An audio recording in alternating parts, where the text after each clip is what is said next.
좋은 아침입니다. 우리 오늘 말씀 함께 보도록 할까요? 마가복음 15장 16절부터 20절까지.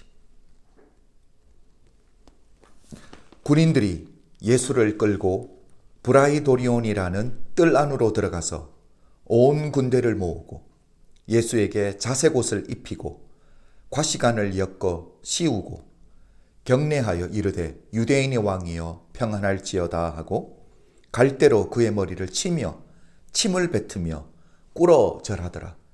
희롱을 다 한 후 자색 옷을 벗기고 도로 그의 옷을 입히고 십자가에 못 박으려고 끌고 나가니라. 아멘. 드디어 예수님이 십자가에 못 박히시기 위해 끌려 나가는 장면인데, 오늘 본문 16절을 보면 로마 군인들이 예수님을 끌고 갔던 그 뜰 이름을 이렇게 말합니다. 브라이도리온이라고 말합니다. 여러분, 저는 이걸 읽으면서 제 안에 어떤 생각이 들었냐면, 예수님을 위해서 향유옥합을 깨뜨렸던 그 여인, 예수님의 장례를 준비하는 정말 귀한 일을 했는데 그 여인의 이름도 밝히지 않은 마가복음이 이 부분에 있어서 너무 친절하게 디테일하게 답을 주고 있다라는 거죠. 요한이 요한복음을 기록할 때는 혹시 사람들이 이게 어떤 말인지 못 알아들을까 봐 이렇게 설명까지 붙입니다. 요한복음 19장 13절을 보면 빌라도가 이 말을 듣고 예수를 끌고 나가서 돌을 깐 뜰, 히브리 말로 가바다에 있는 재판석에 앉아 있더라. 그러니까 브라이도리온이라는 이것을 요한은 뭐라고 설명을 했습니까? 돌을 깐 뜰이라고 이야기하고 친절하게 히브리 말로 어떤 단어인지도 이야기합니다. 가바다라고 밝힙니다. 이걸 통해 우리는 브라이도리온이라는 이 단어가 히브리 사람들의 단어가 아니구나. 그러니까 그 당시 히브리 사람들, 그러니까 이스라엘을 다스리고 있었던 로마식 단어였다라는 것을 금방 알 수 있습니다. 이걸 통해서 마가가 지금 마가복음을 쓰고 있는데 누구를 위해서 쓰고 있는지, 유대인들이 아니에요. 그렇죠? 로마 사람들에게 예수 그리스도의 십자가의 복음을 전하기 위해서 그들의 언어, 그들의 문화로 접근하고 있다라는 거죠. 오늘날 우리도 예수를 모르는 자들에게 복음을 전하기 위해서 그들의 언어를 사용할 수 있어야 됩니다. 그들의 문화를 이해할 수 있어야 됩니다. 먼저 그들의 마음을 얻어야, 그들의 마음의 문을 열어야 우리가 전하고 싶은 복음을 전할 수 있지 않겠습니까? 브라이도리온, 여러분 어떤 돌일 것 같아요? 중요하지는 않은데 우리 은혜교회 성도님들 수준이라면 혹시 궁금해 하실 수 있어서 제가 한번 찾아봤더니, 여러분 우리 한국에 창덕궁을 가면 인정전 거기에 깔려있는 화석암이라고 합니다. 그러니까 반짝반짝한 돌 있잖아요. 이건 몰라도 신앙생활 하는데 전혀 문제가 되지는 않지만 우리 성도님들 정도면 알아두면 좋을 것 같습니다. 우리 예수님은 전날 밤에는 가야바 대제사장 집에 끌려가서 판결을 받지 못하고 오늘은 어디 와 있습니까? 그렇죠. 본디오 빌라도에게 끌려온 상태입니다. 마가가 오늘 본문을 아주 상세하게 기록하고 있습니다. 예수님을 끌고 간 그 뜰 이름이 무엇인지, 예수님에게 로마 군사들이 입혔던 옷이 자색 옷이었다라는 것, 가시관을 엮어서 씌웠다라는 것, 아주 디테일하게 마치 마가가 그 현장에 있었던 것처럼 리포트를 해주고 있습니다. 그래서 우리는 오늘 본문을 읽을 때 어떤 느낌이냐면 신문을 읽는다라는 느낌. 그래서 별로 감동 없이 읽을 수 있는데 오늘 본문을 절대 그렇게 읽으면 안 됩니다. 여러분, 마가가 이 마가복음을 기록할 때 얼마나 힘들고 어렵고 고민을 했는지 여러분 좀 이해를 하셔야 돼요. 마가가 마가복음을 기록할 당시 예수님 십자가 사건에 대한 기록은 거의 없었다라고 보면 됩니다. 한 곳을 찾아볼 수 있다면 고린도전서 15장 3절과 4절이 전부였습니다.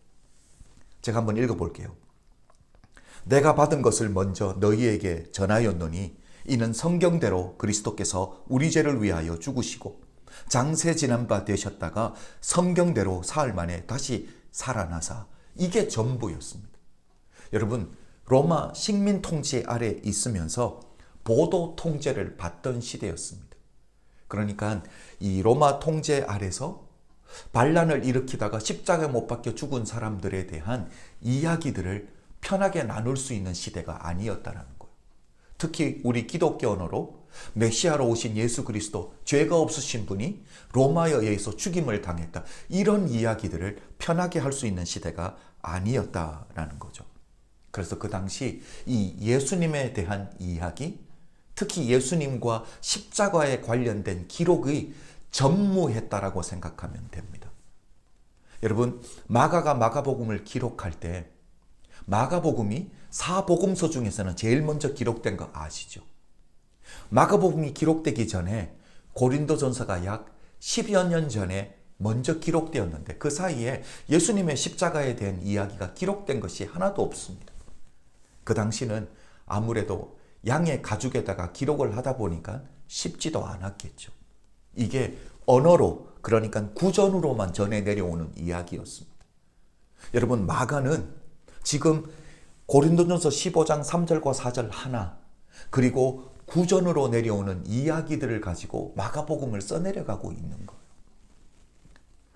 십자가 사건은 우리는 신학이고 우리의 신앙 고백이지만 여러분, 로마 정부는 어떻게 생각할까요? 팍스 로마나에 대적하다가 십자가형에 받아 죽은 한 청년에 불과합니다.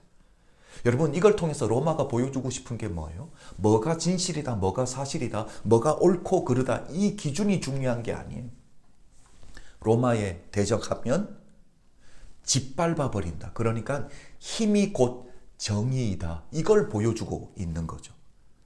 여러분, 빌라도 총독, 제가 어저께도 말씀드렸지만 유대 총독으로 오기 전에 직업이 뭐였다고요? 로마 황제 앞에서 점을 쳐주던 복점관이었습니다. 여러분, 빌라도는 유대의 5대 총독이라고 말씀을 드렸죠. 그 앞에 총독들이 어느 누구도 엄두도 내지 못한 일을 두 가지를 빌라도가 합니다. 하나님께 예배드리는 성당 안에 로마의 군대를 상징하는 깃발과 로마 황제의 흉상, 이 스태츄를 갖다가 교회 안에 넣어두었습니다. 여러분, 이렇게 본디오 빌라도는 로마 황제를 신으로 섬기고 인정하고 있던 사람이에요. 그런데 내가 다스리고 있는 그 나라의 피지배국에, 그것도 갈릴리 시골에 한 청년이 하나님의 아들, 하나님과 똑같다, 황제랑 똑같다라고 이야기하는 걸, 이걸 용납할 수 없는 거예요. 여러분, 성경에서 그냥 겉으로 보여지는 건 빌라도는 의로워 보입니다. 예수님을 풀어주려고 합니다. 아니에요. 빌라도의 손에 우리 주님은 고난을 당하시고 죽으신다라는 거죠. 마가가 마가복음을 기록할 땐 여러분, 바울도 베드로도 이미 다 순교를 당한 후입니다. 로마 황제, 5대 황제가 네로 황제입니다. 네로 황제에 의해서 사도 바울, 베드로 둘 다 순교를 당합니다. 베드로는 AD 61년에 십자가에 거꾸려 매달려 순교합니다.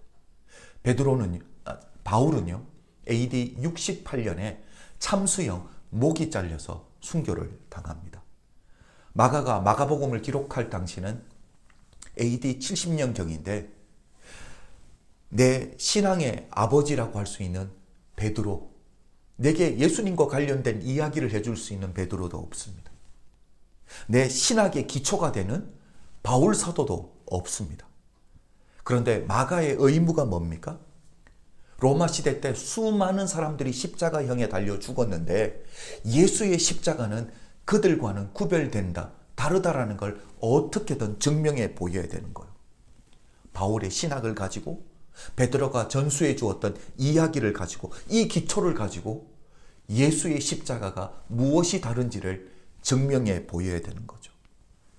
여러분, 이때 마가가 어떤 질문을 가지고 어떤 질문에 답을 해야 될까요? 이미 예수님은 십자가에서 돌아가신 지 40년이라는 세월이 지난 후입니다. 기록은 고린도전서 15장 3절과 4절이 전부입니다. 그리고 베드로를 통해서 들었던 예수님에 관한 이야기가 전부입니다. 이때 예수의 십자가는 뭐가 다른지 뭐부터 시작하면 좋겠냐는 거예요. 여러분, 역사는 이야기합니다. 예수는 십자가 못 박혀 죽었다. 여기서 마가가 던질 수 있는 질문은 이 질문입니다. 십자가가 왜 끝이 아니라 새로운 시작인지.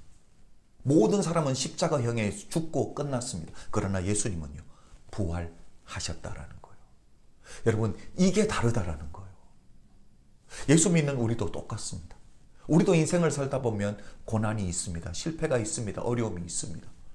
여러분, 예수 믿는 우리 하나님을 의지한다는 우리가 어려움을 당하면 세상 사람들이 뭐라고 말합니까? 예수 믿어도 별 필요 없네. 도움이 안 되네. 이렇게 조롱하고 비웃을 거예요. 그럼에도 불구하고 우리가 답할 수 있는 게 뭡니까? 내게 있는 이 고난이 왜 끝이 아닌지, 내게 있는 실패가 왜 끝이 아닌지. 왜냐하면 믿는 우리의 고난, 우리의 실패 끝에는 하나님의 또 다른 시작이 있다라는 거예요.